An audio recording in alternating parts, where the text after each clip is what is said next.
¿En qué está la Universidad de la República en este mes de sus elecciones y después del cimbronazo que significó la pandemia?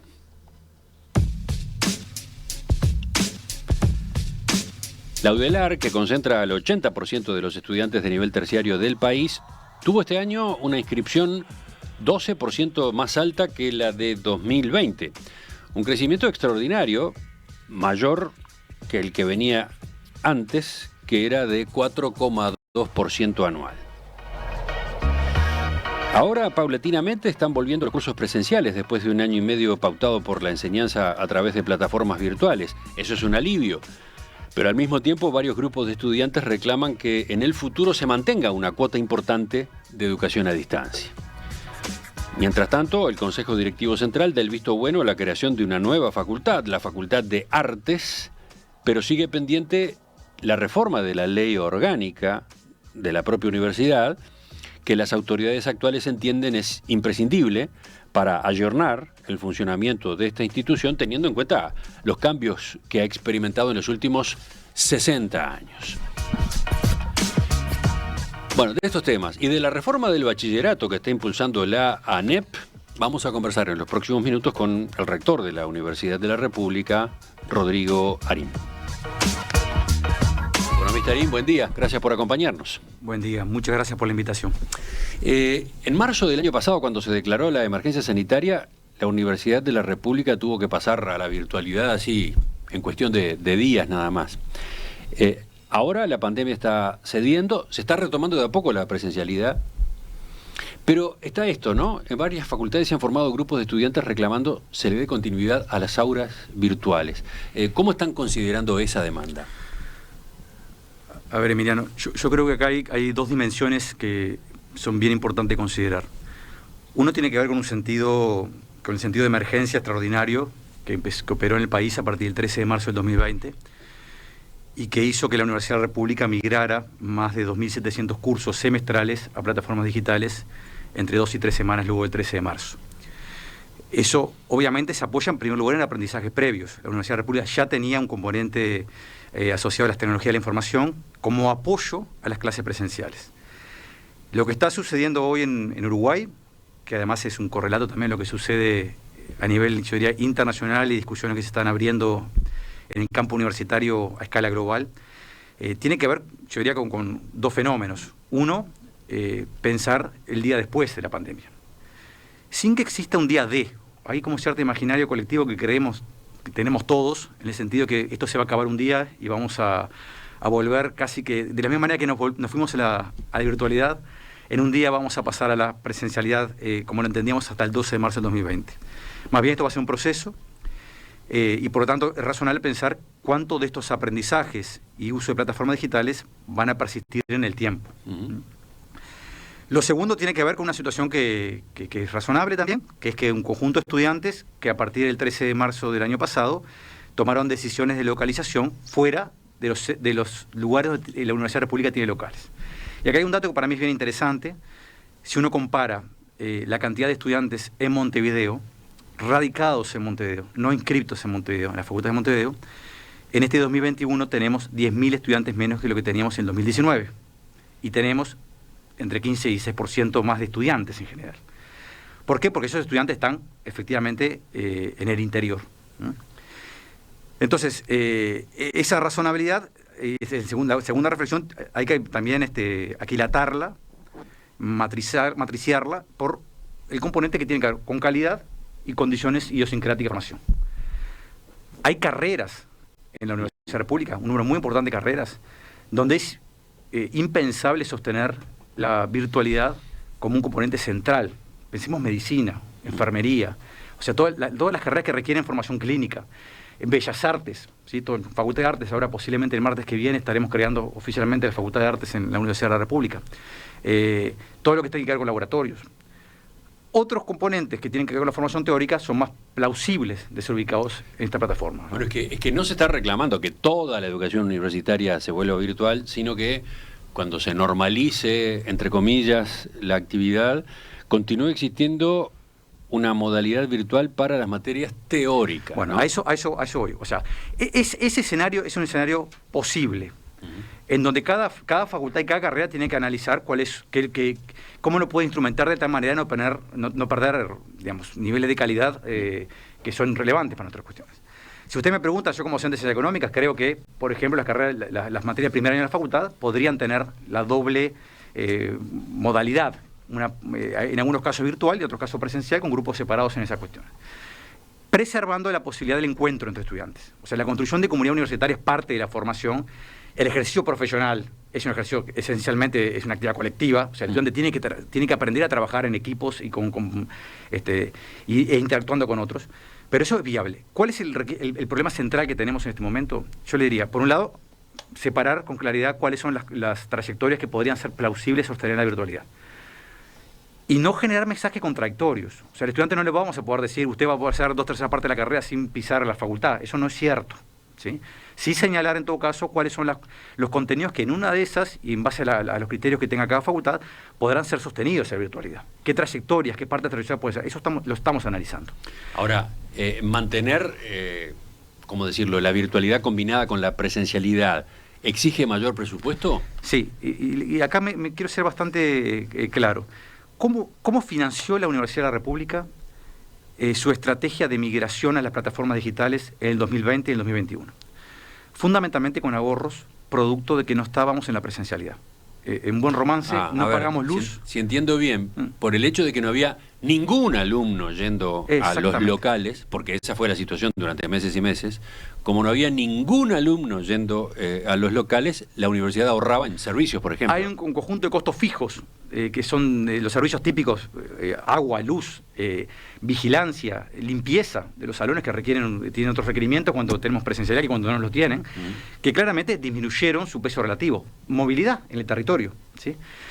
¿Y ¿movilidad? ¿Qué quiere decir? Y, por ejemplo, en realidad la Universidad de la República tomó el criterio de limitar al máximo posible cualquier movilidad en el territorio nacional durante todo el periodo de la pandemia. O sea, por ejemplo, traslados de docentes. Traslados de docentes o de autoridades. De hecho, recién ahora estamos retomando nosotros el encuentro con nuestros centros universitarios en otras partes que no sea Montevideo.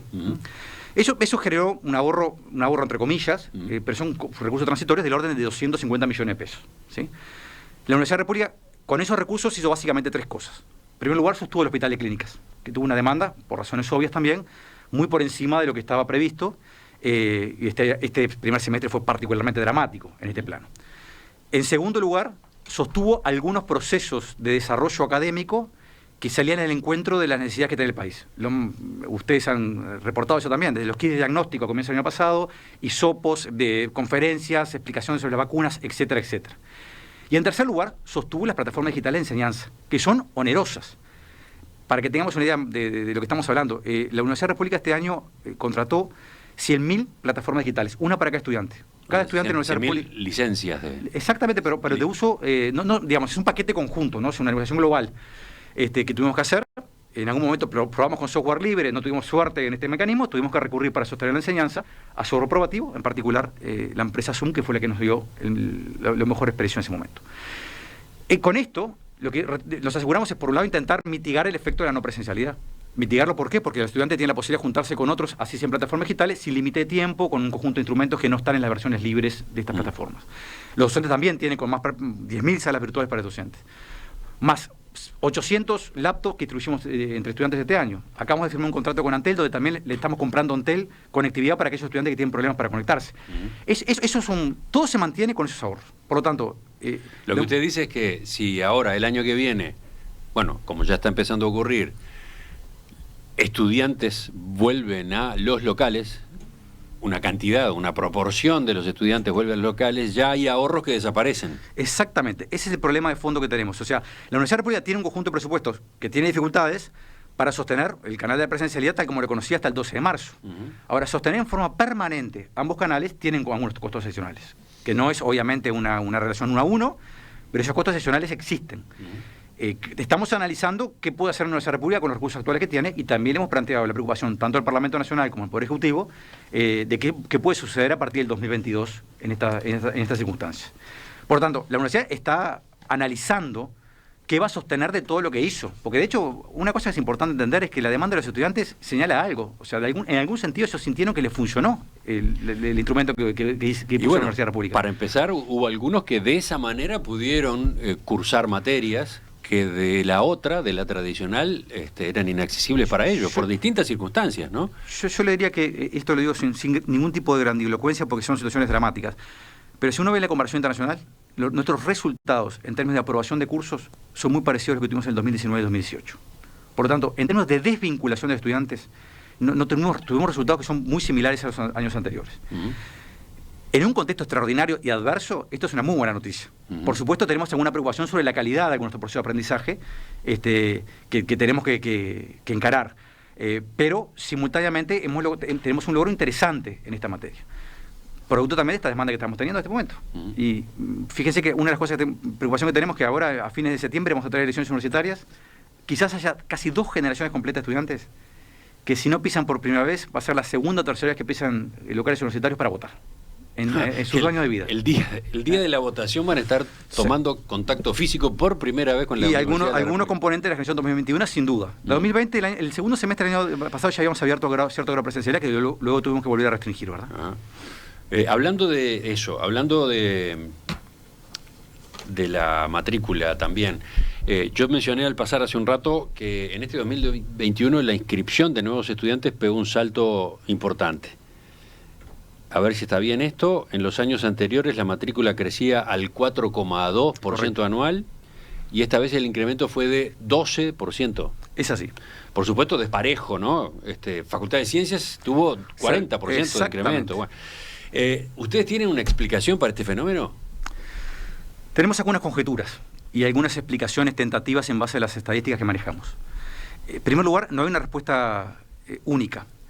Puede que la virtualidad sea un componente de esta aplicación, pero no es la única, entre otras cosas, porque el incremento de la matrícula se da en todo el país. O sea, en todos los departamentos del país estamos teniendo incrementos muy marcados de la matrícula. Hay una segunda aplicación que para mí es bien importante, y le hemos hablado con Robert Silva en más de una ocasión, es que la coordinación con ANEP durante la pandemia fue más que razonable en términos de la transición de sexto año del Liceo UTU hacia la Universidad República. ¿A qué me refiero con esto? Pasó relativamente desapercibido, pero el año pasado, en diálogo entre la Universidad República y ANEP, llegamos a algunos acuerdos sobre cómo procesar la transición. ANEP tomó sus medidas para asegurarse que no tuviera desvinculaciones, pero a la misma vez construimos 2 dispositivos para mejorar esa transición. Uno, ANEP colocó un periodo extraordinario en marzo de este año para permitirle a los estudiantes que están golpeados tener una posibilidad de culminar su formación secundaria. Y nosotros lo que hicimos fue comenzar en la mayor parte de las facultades el 1 de abril nuestros cursos de este año. ¿Por qué? Para darles esa posibilidad. Eso explica parte del tema. O sea, aparte que hubo más alternativas para poder egresar de secundaria. A la misma vez construimos cursos propedéuticos en la Universidad República, cursos en plataformas digitales, porque efectivamente uno de los problemas que tenemos es la desigualdad. Está claro que no todos los liceos terminaron en el 2020 de igual manera su sexto año. Hasta por grado de presencialidad. Hubo algunos que tuvieron un grado de presencialidad realmente importante y otros que tuvieron un grado de presencialidad muy acotado, con diferencias importantes en el territorio nacional. Entonces construimos eso por primera vez en la Universidad República. Yo creo que es un instrumento que vino para quedarse. Son una docena de cursos para todas las carreras, en donde cada carrera le señala qué curso usted tiene que tomar antes de ingresar a la institución. Entonces, ahí yo creo que, y eso lo hicimos en coordinación con ANEP también, donde ANEP emitió unos mensajes. Yo creo que entre la coordinación de los 2 grandes entes de educación pública, más este hecho particular de la no presencialidad, de la virtualidad, puede estar explicando este incremento de matrícula. Veamos qué pasa el año entrante, ¿verdad? Porque si el componente central es que si en la medida que mejoren, y Uruguay necesita que mejoren las tasas de egreso secundaria, se va a mantener también un incremento muy importante, por suerte, del ingreso a la vida universitaria. Veía recién entre los mensajes de los oyentes, a propósito de la introducción de la entrevista y a propósito del dato del aumento de la inscripción, dice, ese es un dato falaz. El dato que importa es la cantidad de egresados por habitante. Y en ese índice estamos en franca decadencia desde 1995. ¿Cómo miran ustedes esa otra cara del proceso? Yo le diría, en primer lugar, hay que ser cuidadoso. Desde el punto de vista de los egresos, la tasa, el aumento de los egresos en la Universidad República hasta el 2021, yo diría, en la última década fue mayor que de los ingresos. O sea, la Universidad República mejoró y mucho la tasa de finalización en términos de titulación. ¿Cuál es el problema que tenemos? Acá hay el problema, es cierto lo que plantea el oyente, pero con alguna salvedad importante. El problema central es que Uruguay sigue teniendo una tasa de egreso de secundaria muy deprimida en el contexto internacional. ¿Sí? Eso, y a la misma vez, los que ingresan a la Universidad Pública están egresando más, pero todavía son insuficientes. Para que tengamos una idea de magnitud, el promedio de los países de la OCDE hoy, el 50% de cada cohorte de jóvenes está culminando un grado universitario. En promedio. 50%. Algunos países están bastante por encima de esto, otros están más, un poquito por debajo. ¿Y nosotros estamos en? Nosotros estamos arañando el 20. Arañando el 20. Arañando, o sea, ni siquiera llegando. Sí.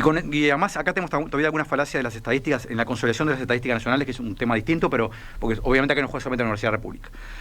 Pero estamos en todo caso en el 20. Ahora, el 50% es la tasa de egreso de secundaria, básicamente. Entonces, ahí también tenemos un problema que es particularmente serio. Que tenemos que coordinar dentro del sistema público, que tenemos que coordinar con la ANEP para mejorar estas circunstancias, eso no hay duda. Y que simultáneamente el país tiene que ser consciente que tiene que generar trayectorias de formación terciaria y universitaria en donde un número contingente creciente de la población pueda acceder, es bien importante. Acá hay un tema, para mí es un dato bien importante señalar. Uruguay tiene una transición demográfica en donde es probable que el tamaño, seguro, el tamaño de las cohortes de cada generación es más chica. Pero eso no quiere decir que el tamaño de las generaciones universitarias se va a achicar, todo lo contrario, porque en realidad todavía nos está faltando la mitad de cada generación ingresando a la vida universitaria. Entonces ahí vamos a tener un sistema universitario presionado desde el punto de vista demográfico, si le va bien a secundaria, y eso tenemos que asegurarnos que suceda, ¿sí? Y tenemos que también prepararnos para eso. Parte del desarrollo del interior de la Universidad República tiene que ver con esta estrategia, ¿no? Con buscar la manera de ir generando otras oportunidades de formación en contextos distintos y mucho más cerca desde el punto de vista territorial. Esto último que usted venía diciendo nos conecta con un par de temas que están previstos en esta entrevista enseguida. Uno, lo que ANEP está preparando como cambio en el bachillerato.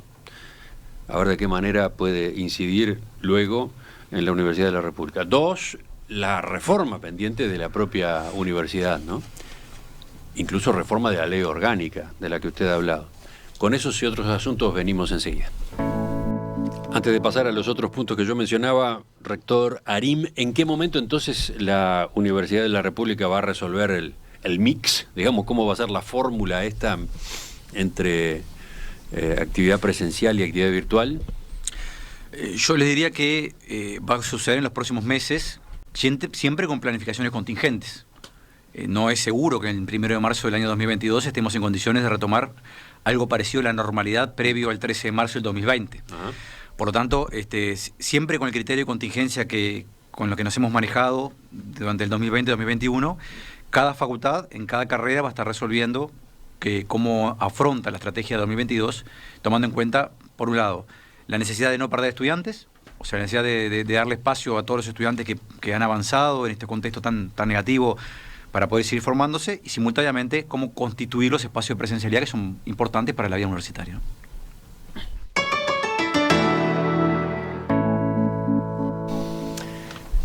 Hay una reforma que está en curso y que tiene su correlato en la Universidad de la República. Me refiero a la creación de un bachillerato interdisciplinario general que está impulsando el CODICEN de la ANEP con la idea de que entre en funcionamiento en 2023. En este nuevo bachillerato se van a integrar varios saberes. Los cambios implican que los alumnos ya no tendrán que elegir entre las orientaciones clásicas que existen hasta ahora, humanístico, biológico, científico, artístico. En el futuro, cuarto y quinto serán generales para todos los estudiantes y recién en sexto ellos deberán seleccionar un énfasis: ciencias médicas, ingenierías, tecnología. ¿Qué tipo de coordinación hay entre la ANEP y la UDELAR en este tema? Nosotros tenemos funcionando distintos espacios de coordinación con la ANEP. Quizás el más importante es la comisión mixta ANEP-UDELAR, donde además ahora hemos invitado también a que se integre la UTEC, como la otra entidad pública de enseñanza.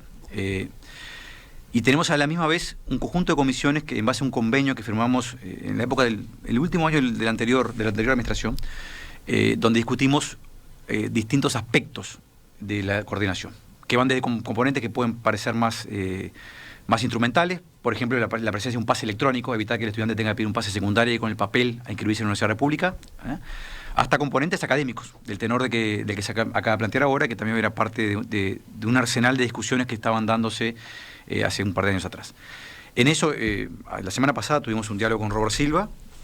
La idea es, nosotros, por supuesto, tenemos que tener participación en la medida que hay un componente, no todo, pero un componente de la formación secundaria que es propedéutica de la vida universitaria. Pero está previsto que así sea. O sea, vamos a tener un diálogo en ese plano y en esos ámbitos en particular para ver un poco cómo transmitir estas preocupaciones. Con alguna aclaración, el 60% de las carreras universitarias no requieren bachillerato habilitante. Un conjunto importante de las tradicionales, si quiere de las históricas, sí lo requieren, ¿verdad? Por lo tanto, nosotros con esto nuestra actitud es coordinar dentro del sistema público e intentar identificar cuáles son los componentes o elementos que son centrales para que tengan un desarrollo razonable en la vida universitaria. Recién lo mencionó usted, pero hace un par de semanas entrevistamos acá al presidente del CODICEN, Robert Silva. Él decía que una de las razones del cambio implica desarrollar competencias y habilidades transversales comunes a todos que son exigidas a nivel terciario. Sostenía que el foco está en lograr una continuidad educativa, un trayecto más fluido entre secundaria y la universidad, y agregaba esto. Estudios que ha realizado el CODICEN señalan que más de un 60% de las carreras universitarias admiten con cualquier bachillerato.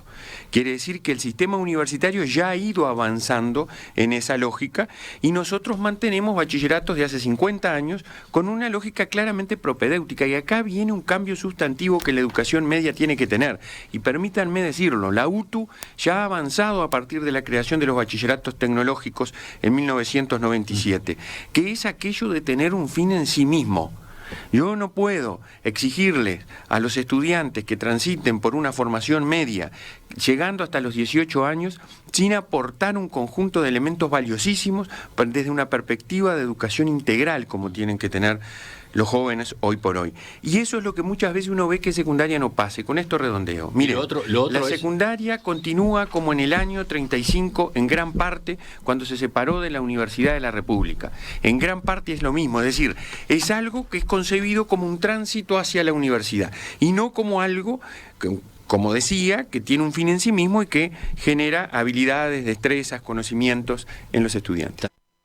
Bueno, ¿qué comenta usted a propósito de esta explicación que daba el profesor Silva? A ver, comparto la preocupación. Yo efectivamente entiendo que el actual diseño de bachillerato tiene cierto grado de rigideces importantes para las opciones que van tomando los estudiantes. Comparto también la necesidad de pensar y repensar todos los sistemas de transición entre los sistemas educativos, entre secundaria y terciaria. Como le hemos hablado con Silva, vamos a hacerlo, este aspecto que están mencionando ellos va a ser en diálogo con la universidad y supongo que también con otros actores, en donde nos aseguremos preservar aquellos componentes y dimensiones que son necesarias e imprescindibles para la formación universitaria y terciaria en general, ¿verdad? Él dice que más del 60% de las carreras universitarias admiten estudiantes con cualquier bachillerato. ¿Es así? ¿Es así? ¿Es lo mismo que usted señalaba hace un rato o no? Es lo mismo que yo señalé hace un rato, con una salvedad. 60% de las carreras universitarias no son 60% de los alumnos universitarios. Ah, claro.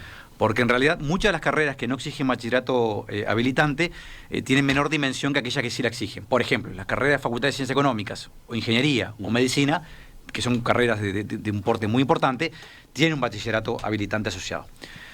Por supuesto, uno puede pensar que podría suplirse esto con trayectorias sugeridas u obligatorias previo, en una malla creditizada de materias en bachillerato, previo al ingreso a la vida universitaria. Por tanto, es un elemento de diálogo válido.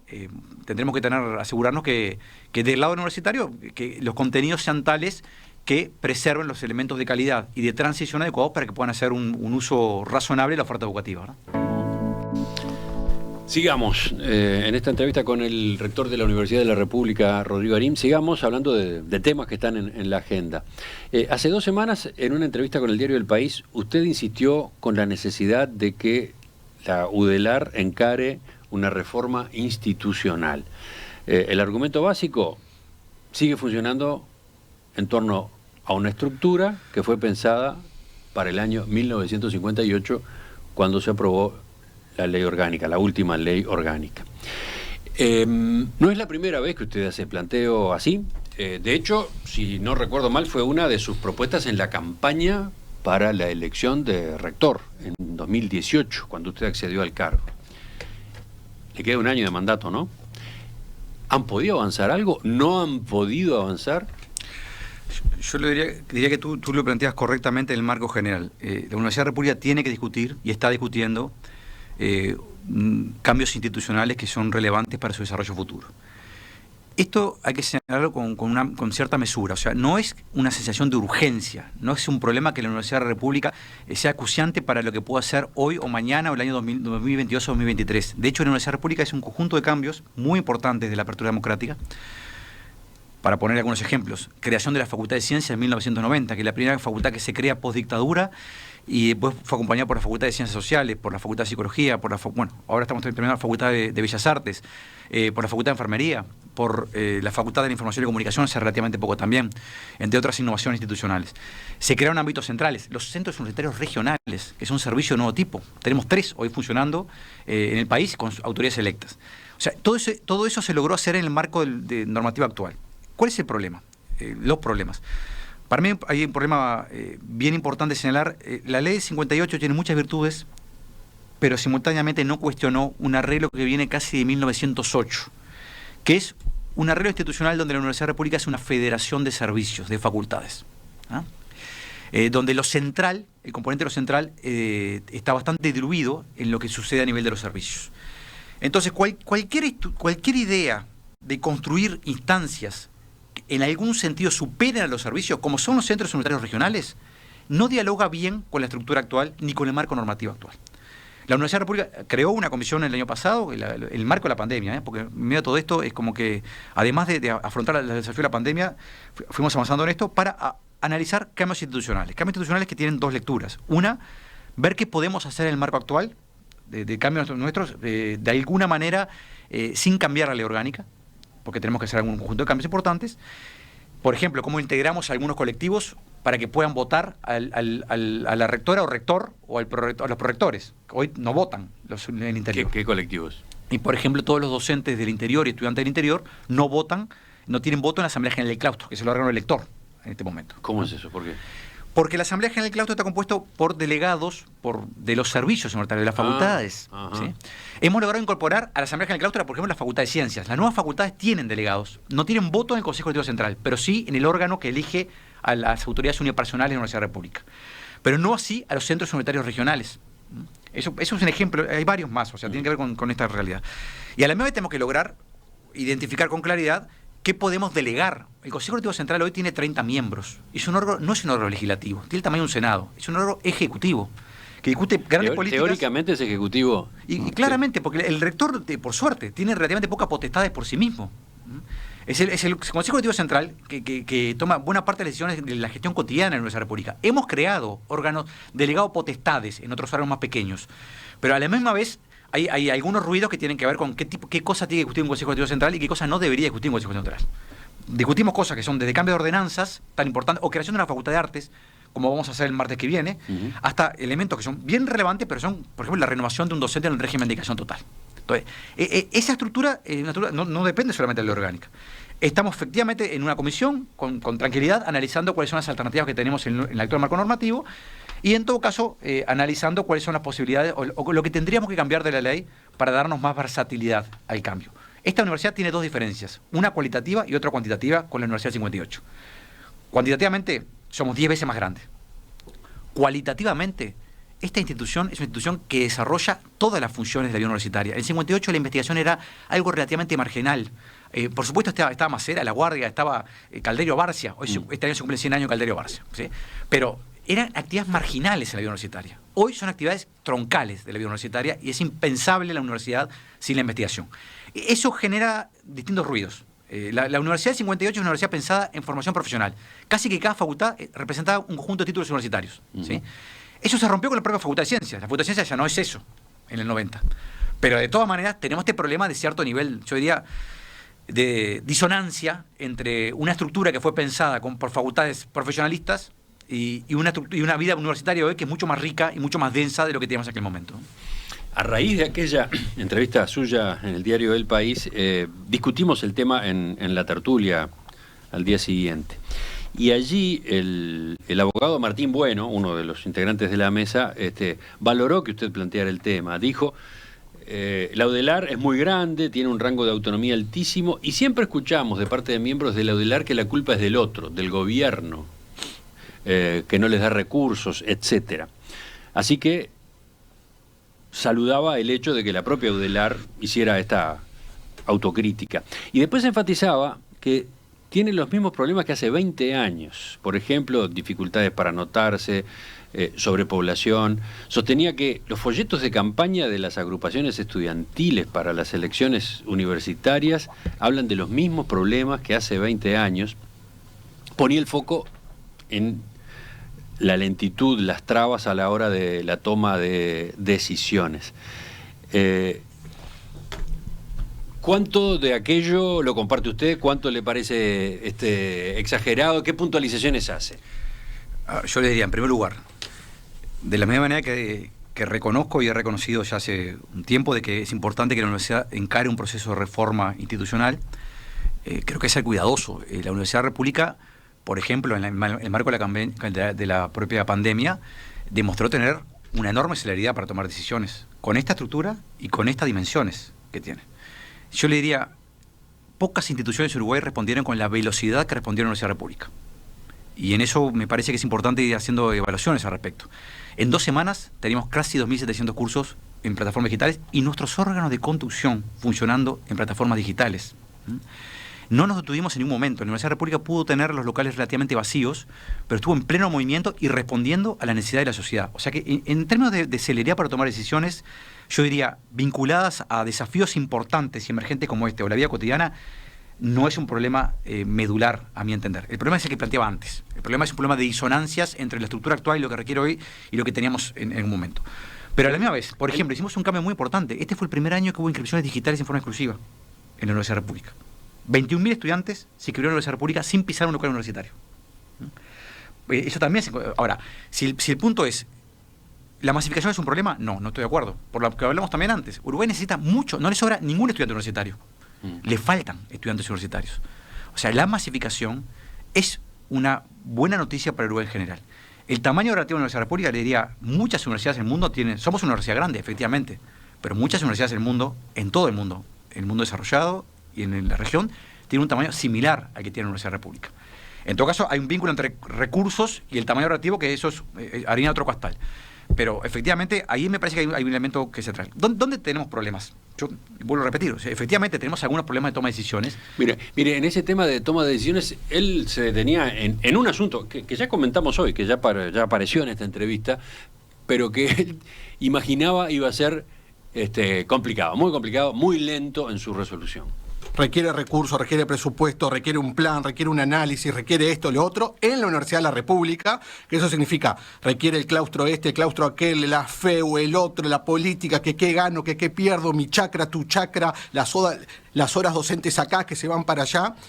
Si eso se cara en la Universidad de la República como estamos acostumbrados, capaz que en el 2040 los estudiantes pueden tener algo híbrido. Bien, y ese es el problema del diseño de la Universidad de la República. Él imaginaba de esa forma la discusión sobre el sistema híbrido de enseñanza, ¿no? Yo creo que eso es una afirmación un poco injusta, entre otras cosas por lo que pasó. La Universidad de la República sostuvo y tuvo mejores resultados en contexto regional en términos de enseñanza. Y estamos analizando qué vamos a preservar y qué no vamos a preservar de ese sistema. Muchas carreras van a preservar un componente de plataformas digitales. Pero vuelvo a decir, esto no quiere decir no negar que tenemos un problema en la estructura. Pero efectivamente muchas de las discusiones se dan en esos términos. Yo le diría, con cuidado, la Universidad de la República cada facultad tiene sus propios órganos. Unos órganos que están integrados por los consejos de las facultades y los claustros. Los claustros aprueban para estudios. Pero permita poner otro ejemplo de celeridad aún esta ley orgánica. No, pero digo, cuando se dan esas discusiones en esos órganos, a su vez están los 3 órdenes, con sus posturas, con sus intereses. Por supuesto, pero eso no es sinónimo de lentitud, ni es sinónimo de ineficiencia. El problema es otro. O sea, para la Universidad de la República, desde hace 10 años atrás, aprobó una ordenanza de grado que le permitió revisar todos sus planes de estudios. Eso es una de las cosas que explica por qué aumentó el egreso, ¿sí? 130 planes de estudios se revisaron en el cabo de 10 años. Lo hicieron estos órganos. Es el cambio más importante curricular de la enseñanza terciaria que vivió Uruguay en este plano. Por lo tanto, no es que estemos trabados en la toma de decisiones. El problema es que tenemos una estructura que tiene que tener mayores grados de descentralización y a la misma vez más políticas centrales que sean comunes a toda la institución y que estén todos los colectivos representados. No puede ser que haya ciudadanos de primera y segunda en la Universidad de la República, como tenemos hoy, ¿sí? No puede ser que tengamos dificultades para crear, y eso es cierto, una institución que no sea una facultad y que no sepamos bien cómo encaja en la vida universitaria, los centros universitarios regionales, donde tenemos algunas dificultades. Pero de ahí a concluir que la universidad es un animal institucional de lento movimiento e ineficiente, yo creo que hay un camino bastante largo y en todo caso habría que mostrarlo con evidencia clara, comparando con otras instituciones de similar porte en el mundo y en el país al respecto. Tenemos dificultades para cambiar algunas cosas y para hacer funcionar algunos componentes de la vida institucional o incentivos para innovar algunas cuestiones. Pero fundamentalmente son aquellas cosas que suceden en intersticio entre las facultades. No es los cambios del plan de estudio hasta lo que pasó en el 2020 no muestran una institución que tiene dificultades para operar en la vida cotidiana y aún ante una situación tan dramática como fue la epidemia. Bueno, es importante todo este espectro de puntualizaciones que usted hace, creo que viene bien para que la discusión continúe, pero vuelvo en definitiva a lo que usted mismo impulsó en la campaña electoral en la que resultó electo. Lo entrevistamos acá en Perspectiva pocas horas después de que se hubiera confirmado su triunfo, digamos, su designación como rector. Y usted hablaba de esto, de la necesidad de presentarle al Parlamento un proyecto de reforma de la ley orgánica. Decía, no estoy fijando un plazo, no estoy diciendo va a ser en 1 año o en 2. Pero bueno, ya van 3. Y a usted le queda 1 año. Entonces, ahí no tenemos un ejemplo de algo que, por lo visto, es imperioso y que se va demorando. ¿Qué fechas se están manejando? ¿Cómo viene ese proceso?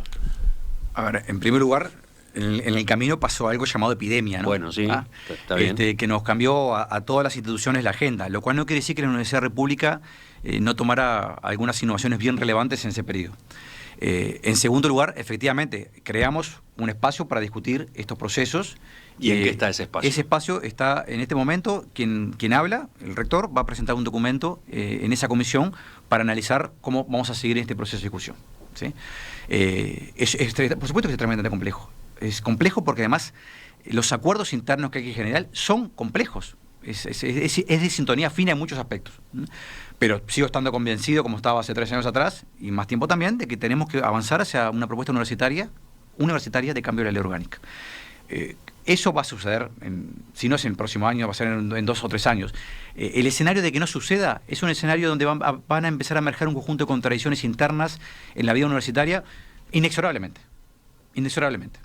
Porque el propio desarrollo y las propias innovaciones que hizo la Universidad de la República van a generar ese conflicto si nosotros no tenemos la capacidad de presentarle al Parlamento Nacional alguna modificación normativa importante en este momento. Pero entonces, por lo que usted señala, no lo ve así como un hecho para este periodo suyo. No lo puedo ver como un hecho, entre otras cosas porque hay un tema básico en esto y es parte democrática. Y es parte también de los problemas que hemos tenido en los últimos años. Recordemos que tenemos un atraso casi de 2 años en las elecciones universitarias. O sea, las autoridades actuales de la Universidad de la República, no las autoridades unipersonales, no los decanos o el rector, pero las autoridades actuales de la Universidad de la República tendrían que haber sido renovadas a comienzzo del 2020. Entonces veníamos con una postergación importante en esto y esto se está empezando a sentir en los órganos del gobierno. En particular, y eso sí nos está sucediendo, tenemos consejos de las facultades que los estudiantes ya no van porque se recibieron. No pueden seguir representando su orden porque no tuvieron recambio.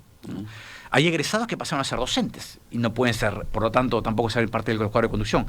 Entonces, ahí tenemos un problema que tiene que ver con que el Consejo Directivo Central y la Asamblea General del Claustro, que van a tener que discutir estos cambios normativos, no son los que están actualmente. Tienen que haber sido modificados hace 1 año y medio, y hace 1 año y medio que siguen estando en funciones, porque por supuesto la Universidad República no perdió, por un principio básico de continuidad de funciones, no perdió gobierno universitario. Pero esta elección en septiembre va a renovar todos los claustros y va a renovar también la delegación, el propio Consejo Directivo Central. En ese contexto, estoy convencido que la gente que tiene que empezar a encarar ese órgano particular es esta. Lo está haciendo, vamos a entendernos. Pero sin premura. ¿Por qué sin apuro? Porque en realidad no estamos teniendo problemas cotidianos. Lo que estamos teniendo es un problema estructural cada vez más tenso. Sí, afirmo rotundamente que progresivamente hemos trabajado e innovado en las cornisas de nuestro marco normativo. Creamos facultades que tienen voz en un lado y no tienen voto en otro, pero las creamos, facultad de ciencia, y todas las que vinieron luego.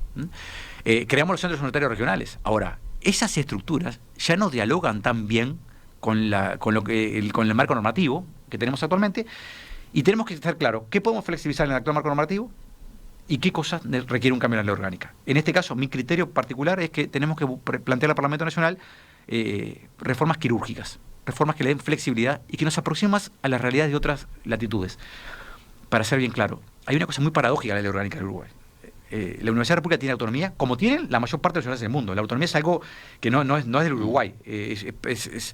La universidad moderna, tal como la entendemos, casi que de 1810 con la creación de la Universidad de Berlín hasta la fecha, son universidades que tienen autonomía. Lo que no tienen todas en el mundo es el cogobierno. No tienen todo, pero todas tienen espacio de representación colectiva, no con las características de Uruguay, pero no son espacios de representación individual, ¿sí?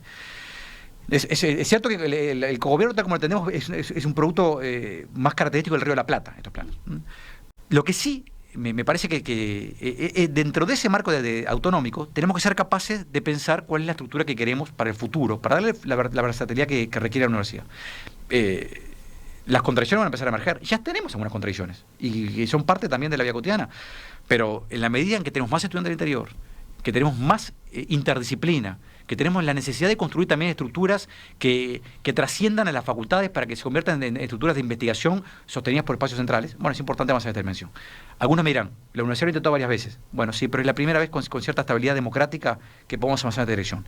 El último gran intento, bueno, primero Mayol en el 66, bajo el rectorado de Rosena hubo un intento también que efectivamente no llegamos a los acuerdos internos. Creo que el criterio es, no tenemos que avanzar sobre un cambio holístico general de la ley orgánica. Tenemos que avanzar sobre cambios instrumentales. En Uruguay es una de las pocas universidades del mundo cuya estructura de gobierno está determinada por la ley. Las universidades tienden a tener la autonomía para definir cambios en sus órganos de conducción universitaria. En el caso de Uruguay no, está determinado por la ley. Enseguida, en el final de la entrevista, me gustaría ver lo de Facultad de Artes y alguna de las preguntas que tengo acá de los oyentes. Llegamos al final de la entrevista esta mañana con el economista Rodrigo Arim, rector de la Universidad de la República, electo en octubre de 2018. Le queda un año en el cargo. ¿Puede ser reelecto una vez? Es así. ¿Va por ese camino? Esa es mi vocación en este momento. ¿Sí? ¿Lo tiene ya resuelto? Recuerden, fue antes decano de la Facultad de Ciencias Económicas y Administración entre 2010 y 2018.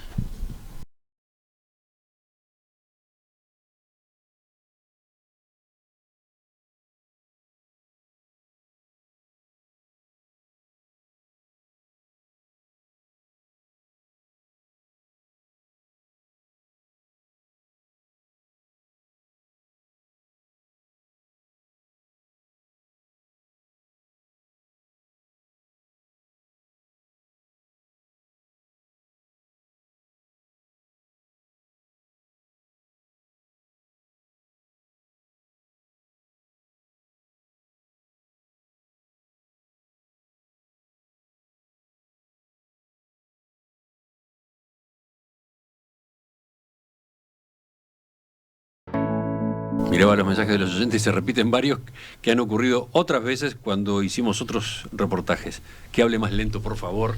Hay veces que cuesta entenderle. Les pido disculpas a la audiencia, pero es una característica que no he logrado modular del todo. Este miércoles la Asamblea General del Claustro aprobó por unanimidad y aclamación una recomendación al Consejo Directivo Central para la creación de Facultad de Artes. Una discusión que tiene muchos años, a su vez, ¿no? La Diaria señalaba 30 años. Lleva 30 años. La idea incipiente, uno puede rastrearla hasta la apertura democrática. Recordemos que, por ejemplo, el Instituto Nacional de Bellas Artes estuvo cerrada durante la época de la dictadura y reabrió recién con la restauración democrática. Y tiene que ver también con tener un espacio donde se conglomere la vida académica asociada a las artes en general en la Universidad de la República. Ahí tenemos la Escuela Universitaria de Música, el Instituto Nacional de Bellas Artes, con todas sus innovaciones recientes también, que van a estar convergiendo en una nueva facultad, en donde a priori va a tener 3 institutos de música, de bellas artes y de danza contemporánea, y y que finalmente va a converger a ser lo que va a ser una facultad posiblemente el martes que viene, porque todo indica que el próximo CDC va a ser el responsable de aprobar formalmente la creación de la Facultad de Artes. Va a tener su sede en lo que fue el Liceo Francés en la avenida 18 de Julio. Exactamente, sede que ya están ocupando buena parte de actividades vinculadas a las artes, y la Universidad de la República tiene resuelto también hacer una obra relativamente importante que está en curso para terminar adaptando esa estructura al funcionamiento de esta nueva facultad. Bueno, pero ¿qué importancia tiene para los estudiantes, para la Universidad de la República? En la medida que los servicios que va a incluir ya de hecho existían, como usted mismo contaba. En primer lugar, darle un sentido orgánico, porque los servicios existían, pero no había un espacio de articulación de la vida académica a nivel de artes como hacer la propia Facultad de Artes. Eso es bien relevante desde el punto de vista de la creación cultural y la creación académica más en general. No tenemos ya espacios dispersos, sino tenemos una facultad con 3 institutos definidos, académicos, y que van a dialogar entre sí y pertenecer a una misma entidad que va a ser una planificación académica orgánica y única al respecto. A la misma vez, que esto también se cruza con otra discusión, otras preguntas que tú me hacías antes, estamos simplificando la estructura, porque antes teníamos justamente varias pequeñas entidades o entidades de mayor porte, como el Instituto Nacional de Bellas Artes, que operaban en forma aislada. Bueno, ahora estamos concentrando esas actividades en un solo ámbito académico, y reconociendo el carácter de facultad. Por ahora eso es un tema bien básico. Las artes en la Universidad de la República pasan a tener un estatus que es análogo al que tienen otras áreas del conocimiento. Y eso, a su vez, ¿qué relevancia tiene? Se lo pueden preguntar a algunos oyentes, sin despreciar a las artes para nada. ¿Cuál es la utilidad de otorgarle ese rango universitario? Mire, más que utilidad, acá hay algunas discusiones que se cruzan, ¿no? Si uno ve, por ejemplo, lo que está sucediendo en la región, a veces, inclusive desde ámbitos vinculados a las presidencias de los países de la región, en particular en Brasil, hay una negación de la importancia de la creación cultural de las humanidades. Llegan a ponerse en tela de juicio el financiamiento público a esas actividades. Las artes son parte de la vida de nuestras sociedades, de nuestra riqueza, de nuestro acervo.